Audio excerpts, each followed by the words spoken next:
viele Leute. Das war ein Camp. Fast jedes Haus hatte einen gepflegten Vorgarten mit einem Zaun drumherum. Und die Wege bis zur Haustüre waren asphaltiert. Viele Häuser hatten sogar eine verglaste Veranda. Unglaublich. Wir natürlich nicht. Bei uns konnte der Staub und Sand weiter durch das Fliegengitter pfeifen.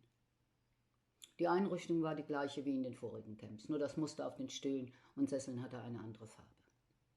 Ich war froh, dass die Seekisten nicht gleich am ersten Tag eintrafen, konnte ich mich ein bisschen ausruhen. Aber die Umstellung von dem frischen Meerwind, den ich gewöhnt war, die war schon heftig.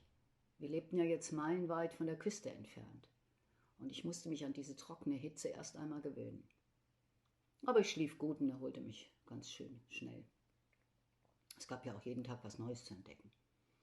Ich sag euch, der Pool, eingebettet in ein Meer von Oleanderblüten, sah aus wie die Badelandschaft in einem Ferienparadies.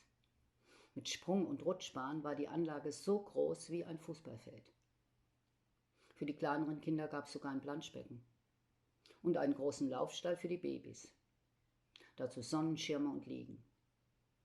Der einzige Wermutstropfen war, dass wir nicht fotografieren dürften. Überall standen die Schilder darum. Im Camp war richtig was los.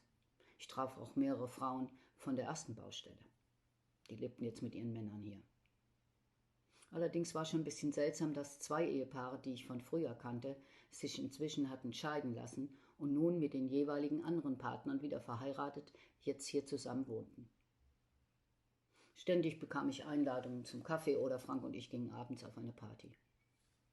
Also mein Leben war jetzt richtig abwechslungsreich geworden. Es gab sogar eine Pizzeria mit frischer Pizza, ein Steakhouse und einen Laden, in dem man mexikanische Leckereien kaufen konnte. Machte eine Mexikanerin. Außerdem gab es eine eigene Bäckerei und einen Metzger. Die Schule war riesig und hatte sogar eine Gymnasialstufe. Nachdem ich unser Haus eingerichtet hatte und der Container leer abtransportiert wurde, fühlte ich mich gleich schon wieder zu Hause. Mit 3 anderen Müttern gründete ich schon bald eine Babykrabbelgruppe und jede von uns bekam einen Vormittag in der Woche die kleinen Kinder für ein paar Stunden zur Betreuung. Leo hatten wir erst mal im Haus gelassen. Aber als wir das erste Mal ihn vor die Tür ließen, war er verschwunden. Als er abends auch noch nicht da war und am nächsten Morgen auch noch nicht, hing Frank eine Vermisstenanzeige ans schwarze Brett im Camp Office. Wir haben überall nach ihm gesucht und schließlich fanden wir ihn. Er lag auf einer riesigen Voliere eines Campbewohners.